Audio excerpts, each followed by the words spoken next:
l'ourlet du bas, ourlet simple rempli, la première opération consiste à achever le bas de fente. Pour ce faire, déplier toutes les valeurs et replier l'ourlet vers la fente endroit sur endroit et venir piquer dans la prépliure sur toute la hauteur de l'ourlet avec arrêt début et fin.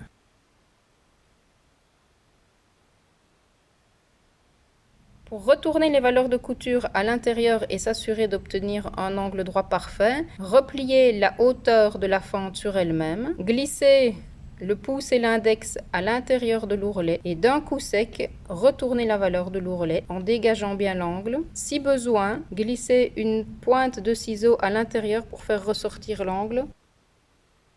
Effectuez la même opération sur les deux bas de fente.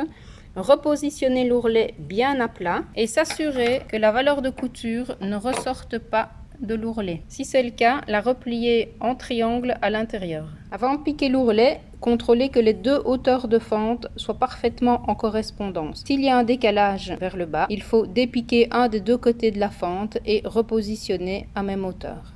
Présenter le travail à plat, l'endroit du tissu vers soi, ouvrir la fente et commencer à piquer sans arrêt. Le rempli étant de 4 cm, la surpiqûre sera effectuée à 3,5 cm. On positionne le guide à la bonne distance, à 3,5 de l'aiguille. Présentez l'ourlet contre le guide aimanté. Veillez à ce que la valeur de couture ne dépasse pas et ne soit pas visible du côté de l'endroit. Et pour obtenir une surpiqûre sans arrêt visible, laissez une longueur de fil avant de commencer d'environ 8 cm. Piquez sans arrêt du début à la fin en respectant bien le parallélisme par rapport au bord.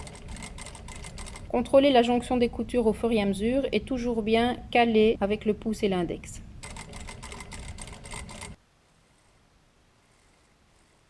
Arrivé à l'extrémité finale, laissez environ 8 cm de longueur après l'exercice.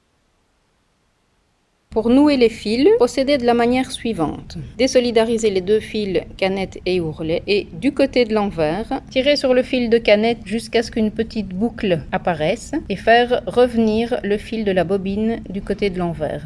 Nouez les deux fils ensemble à 3 reprises. Enfilez les deux fils ensemble dans le chat de l'aiguille. Piquez l'aiguille à l'origine des deux fils et coulissez l'aiguille à l'intérieur de la valeur de couture de l'ourlet jusqu'à ce qu'elle ressorte 2-3 cm plus loin. Tirez sur l'aiguille, faire ressortir le fil, donner une petite traction au fil, couper à la base du tissu. On obtient ainsi une surpiqûre achevée sans arrêt visible.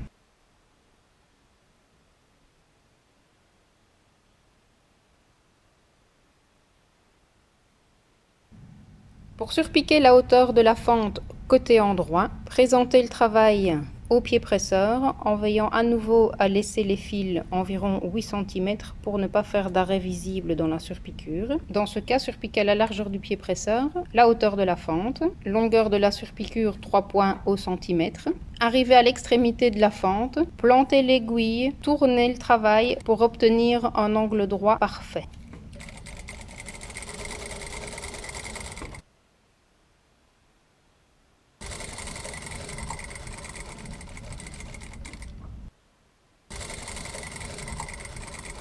Il reste à nouer les fils sur l'envers et les rentrer à l'intérieur de l'ourlet et repasser tout le travail en respectant bien les droits fils.